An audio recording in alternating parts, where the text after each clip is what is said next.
Should come up now. You got it? Oh, do I press that button to press for your name? Yeah, when it goes live. It should say I'm live now. No, it hasn't come up or anything. It should do. You'll have to leave it anyway because I'm live now, Mum. Okay? Oh, Right, I'll speak to you later then. If it comes up, watch. right, will do. Bye. Right, bye. Hello, fans. Okay, this is going to be the third chapter of the story Through the Rainbow. And it's called Calling for Help.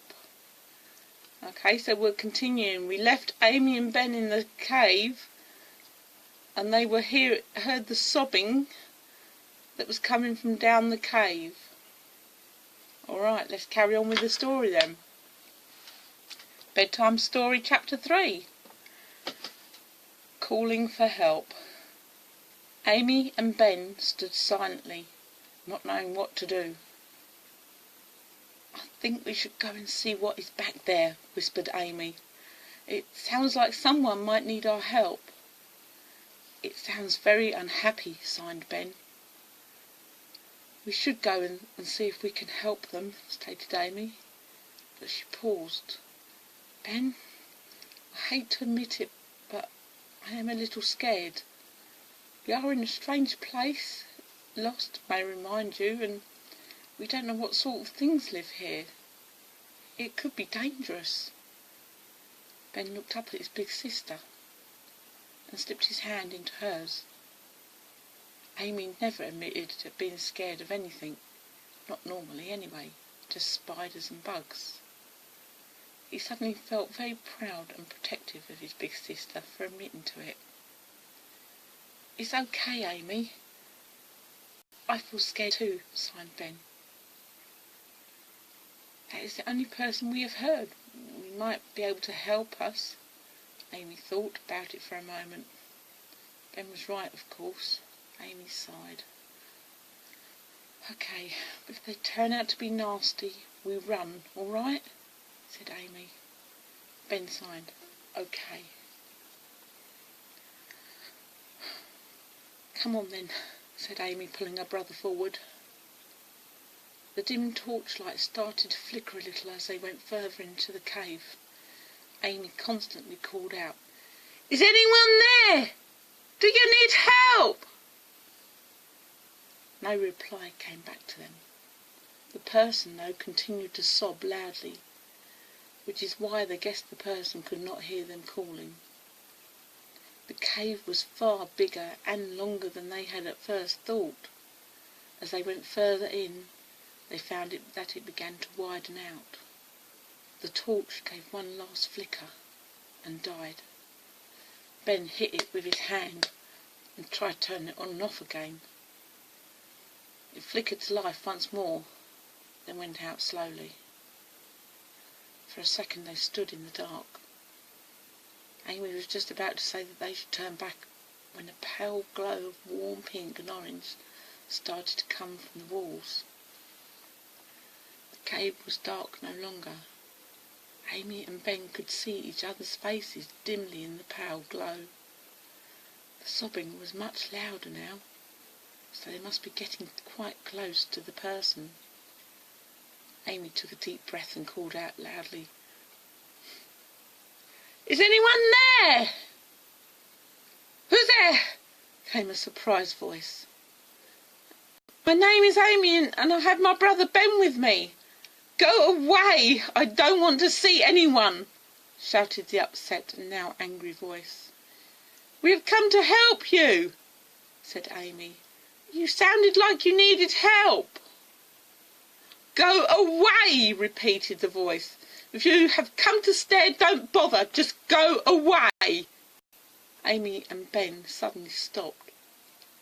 The voice no longer sounded angry, just sad and dejected. Amy and Ben looked at each other. They both knew that they could not turn back now. "We are coming in," said Amy. Both of them took a deep breath and walked forward into a huge cavern. The cavern was a lot brighter than the tunnel they had walked through. It took a few seconds to let their eyes adjust to the light. They peered around. looking for the person, but could see no one. The cavern was as big as a church.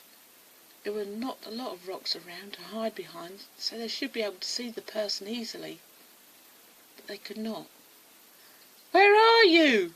called Amy. "Go away," said the voice wretchedly. "Just go away." Amy and Ben looked in the direction that the voice had come, but still could see no one. "We haven't come to laugh or stare," said Amy. "We have come to offer you help." There was a little sniff, and part of the cave wall looked as though it moved. Ben rubbed his eyes. Amy blinked and had to look again as the owner of the voice moved and showed himself. Amy's mouth dropped open with surprised awe. Ben staggered a step backwards.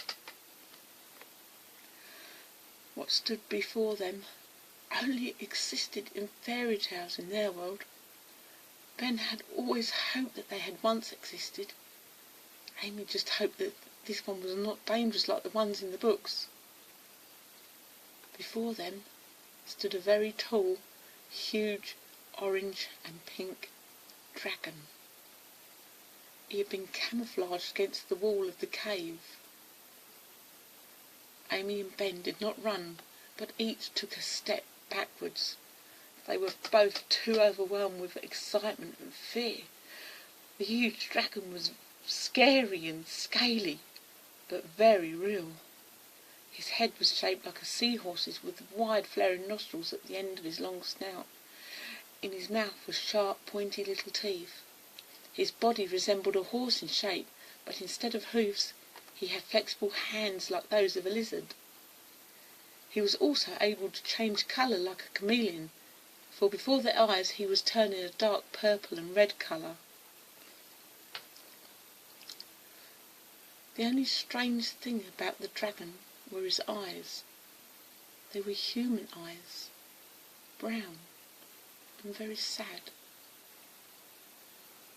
"It is very rude to stare," the dragon stated fatly. Amy and Ben both lowered their gazes and apologised at the same time.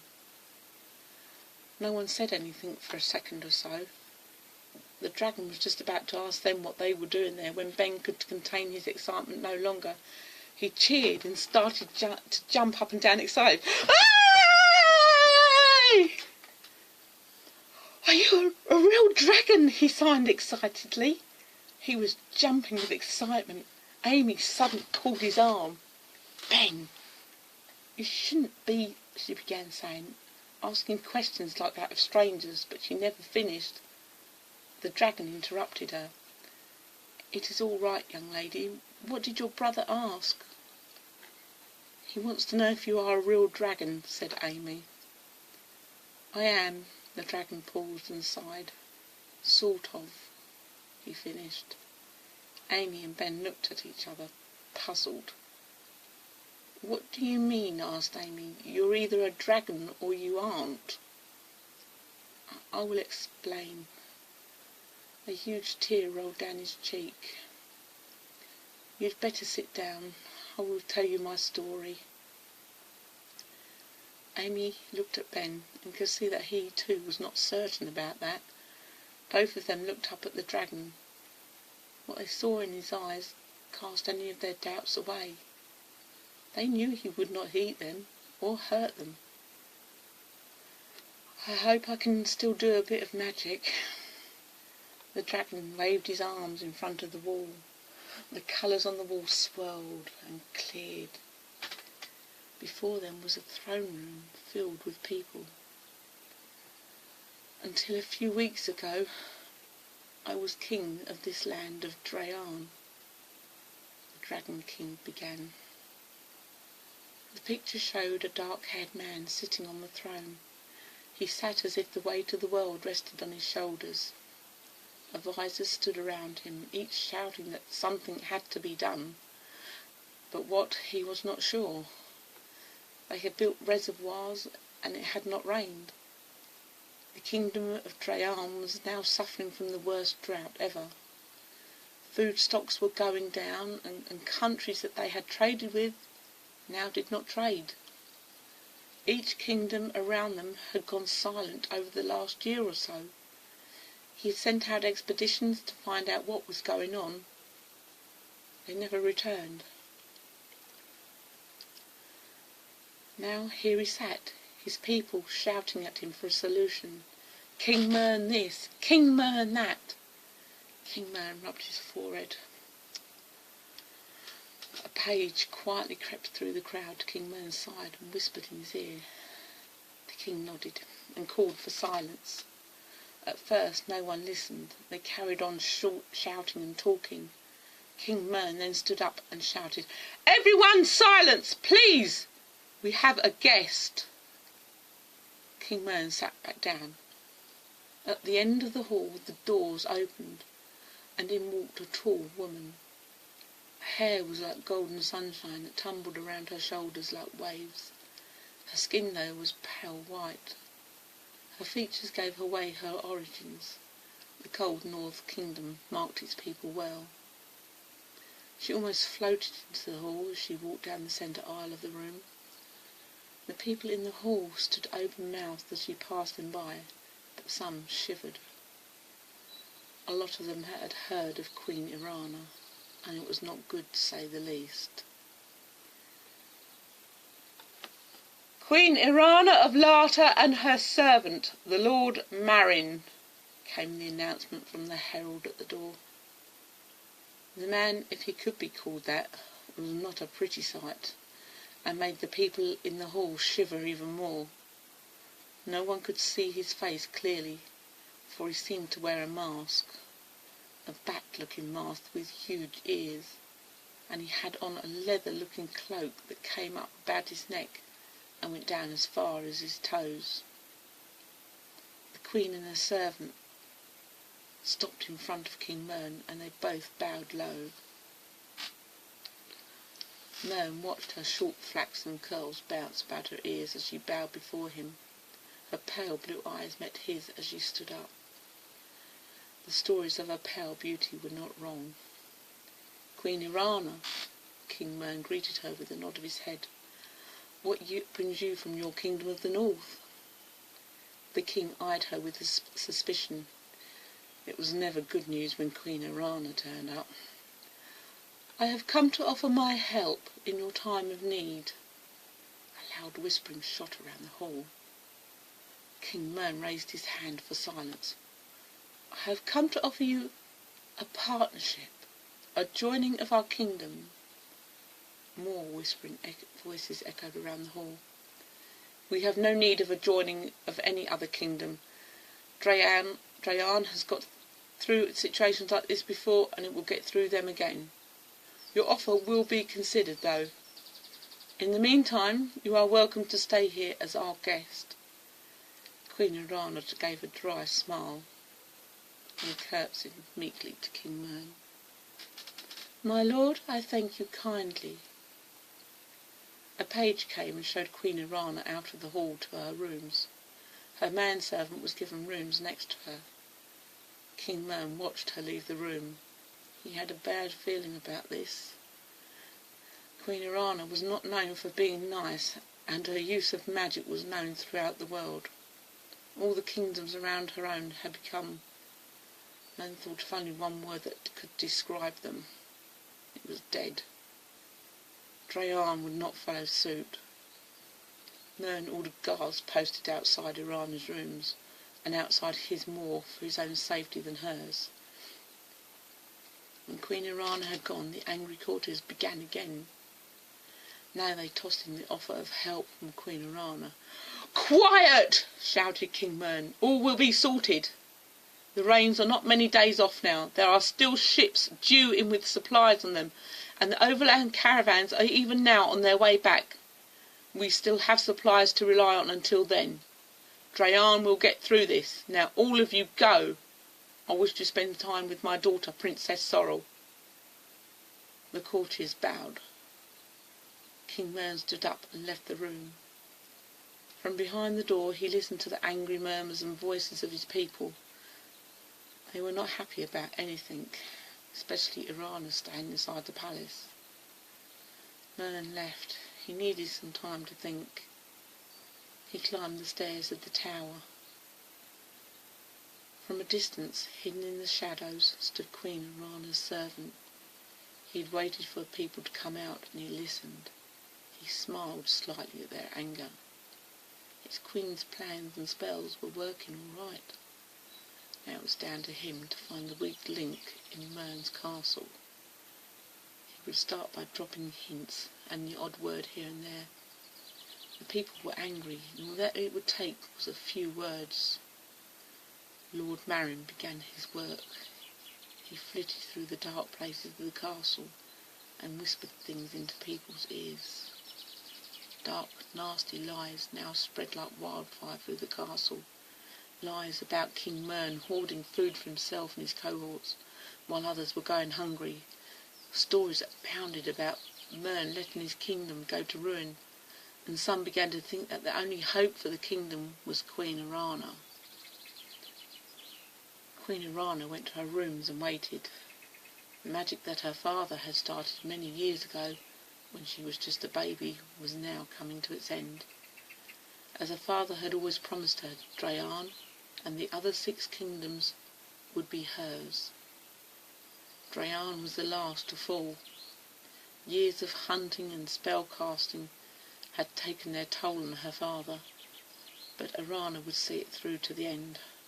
Drayan would be hers. All she had to do was be patient. Irana waited.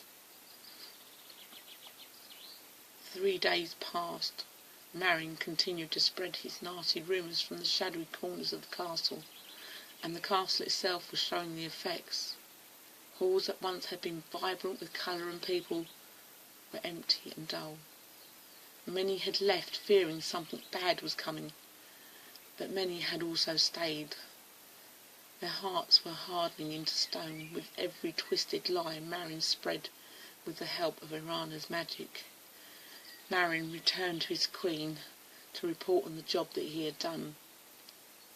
He had not been there for more than a few minutes when there was a faint knock at the door. Marin opened it and poked his head out. A small, balding man stood trembling outside the door. He held a tall white chef's hat in his hands, which he constantly rang. Queen Irana's weak link had arrived. Marin beckoned him into the room. The chef wavered as he entered the room. Marin told him to wait while he let the queen know that she had a visitor. Marin knocked on the queen's door and disappeared inside. The chef glanced nervously around the dim-lit room, waiting for something to jump out and grab him. He was so preoccupied with shadows that he did not see Irana come into the room. "Please, relax," said the queen. "There is nothing to be afraid of in here. I take it that you have come because you are unhappy with King Mern." The chef did not reply, but nodded his head. "Relax, please sit." "I prefer to stand if it please your highness," replied the chef timidly. "And yes, I am angry at King Mern and the rest of the court. They sit at a high table and eat rich foods while my family starve outside." The chef was about to say more, but the queen stopped him. "I can give you something that will change the king's ways." Irana took from her pocket a small sachet of white powder. The chef gazed at it. It won't kill the king. I don't want to kill him, just get him to help my family," said the chef, suddenly panicky and worried. "No," exclaimed the king, "it will not kill him, just change things slightly." The chef peered worriedly at the little bag. "If you give him this powder, I will give you everything you deserve." The chef looked up at the queen. Everything he deserved. He deserved so much more than he had now, and so did his family. The queen smiled at him, the most trusting, innocent smile she could give. The chef glanced back at the bag and then took it from the queen and hid it in his pocket. "You must give it to him in his food. It will not work in a drink." The chef nodded. He understood what to do. Marion opened the door. Queen Irana gave another sweet smile and nodded to the chef. He left, still trembling a little, but secretly happy that he was going to get everything that he deserved for putting the powder into King Mern's food. "Do you think he will do it?" Marion hissed. "He will. He wants to get his reward after," smiled Queen Irana cruelly. King Mern stood with his daughter Sorrel on the keep of the castle. The gathering had not gone well, and now Queen Irana had turned up. They looked out across their kingdom. The land that had once been green and beautiful was now little more than desert. "There must be something we can do, Father. There has to be someone out there that can help us." Mern placed his hand upon Sorrel's shoulder. She was barely 14 years of age, but was wise and lovely as her mother had been. Her long black hair fluttered behind her in the wind, and her deep blue eyes showed so much worry. "I have tried everything I can think of. Fighting evil magic is hard." He sighed heavily, especially when you only have a small amount of magic inside you. Sorrel looked up at her father. "Why?" asked Sorrel. "Why destroy Trajan? What is there to gain, and who would want to?" Mern turned and looked at his daughter. "Queen Irana," sighed Mern. "She has come to claim the prize." Mern hugged his daughter tightly. "There should be a ship here in 3 days' time. I am sending you to your grandfather's. I want you to promise me that you will stay safe no matter what happens." "I promise, Father." Sorrel hugged her father back tightly. "What are you going to do, though?" "I have one last spell that my father taught me, to be used only in the time of greatest danger. Now go pack and get ready to go." Mern kissed his daughter on the cheek and pushed her gently away from him. Sorrel stopped at the top of the stairs and turned. "Father, I love you. Keep safe too." And then she was gone. King Mern sighed and turned to look at the ruined land around him. Dark clouds gathered on the horizon, and the wind was blowing cold, but there would be no rain. A storm was coming, and this was just the start of it. Mern took a deep breath. "Cam salvare, fram begonden, se remboga endian." Now all he had to do was wait. And that's the end of chapter 3. Thank you for watching, everybody, and I wish you good night.